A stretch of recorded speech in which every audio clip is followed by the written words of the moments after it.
Hi everyone, तर मी आहे pretty makeover. तर मी चालली आहे माझ्या एंगेजमेंट ब्राईडकडे.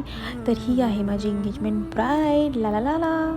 तर तिचे मी पहिला हेअरस्टाईल करायला घेतली. हेअरस्टाईलमध्ये तिला कर्ल पाहिजे होती विथ एक्सटेन्शन.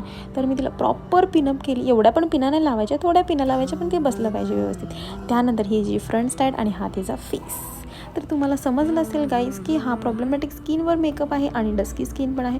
तर थांबा गाईज, चांगल्या गोष्टी बघायला थोडंसं चांगला वेळ दिला पाहिजे ना.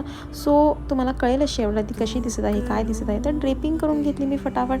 And then final look, hairstyle with curl extension and this is the look. Pigmentation वगैरे सगळं मी क्लिअर केलं आहे.